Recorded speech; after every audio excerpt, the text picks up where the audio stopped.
तो पढ़ना तो जरूरी है। अंत वाला तो कब बोला है, सबसे लास्ट क्वेश्चन।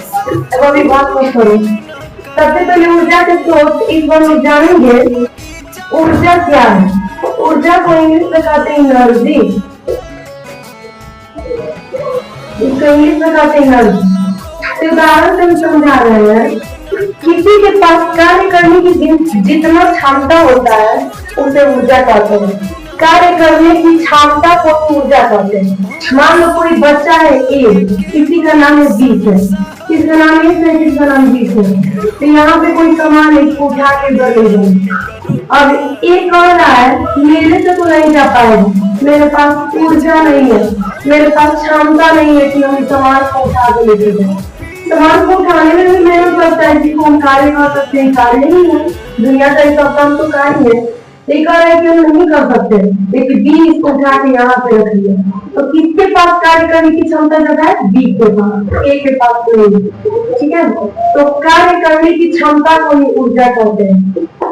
कार्य करने की क्षमता को ऊर्जा कहते हैं।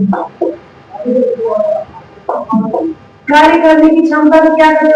ऊर्जा कहते हैं। ठीक है, अगर ऊर्जा की बात किया जाए, ऊर्जा के स्रोत, ऊर्जा के स्रोत क्या क्या है? ऊर्जा का स्रोत करने का मतलब क्या होता है?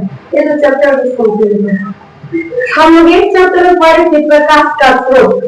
प्रकाश का स्रोत किसे कहते हैं?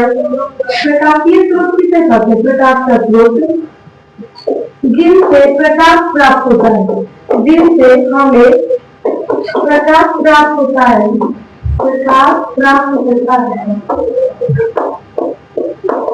उसे क्या कहते हैं? प्रकाश का स्रोत कहते हैं। उसे क्या कहते हैं? प्रकाश का स्रोत कहते हैं। वैसे ही जिनसे हमें ऊर्जा प्राप्त होता है उसे क्या कहते हैं? ऊर्जा का स्रोत कहते हैं। तो प्रकाशीय स्रोत क्या क्या कहलाता है? सूर्य कहलाता है। सूर्य और क्या क्या चीज में प्रकाश प्राप्त है? बल्ब, सूर्य, बल्ब, टॉर्च, ये सब क्या है? प्रकाश के स्रोत है। जिन वस्तुओं से हमें प्रकाश प्राप्त होता है उसे प्रकाशीय स्रोत कहते हैं। ठीक है, क्या हमें दीवार से प्रकाश प्राप्त होता है? नहीं, तो यहाँ प्रकाशीय स्रोत नहीं हो सकता। हम ऐसे बताए थे एक चैप्टर में, प्रकाशीय स्रोत दो प्रकार के होते हैं, एक प्राकृतिक स्रोत, एक मानव निर्मित स्रोत। सूर्य प्राकृतिक है, बल्ब टॉर्च मानव निर्मित।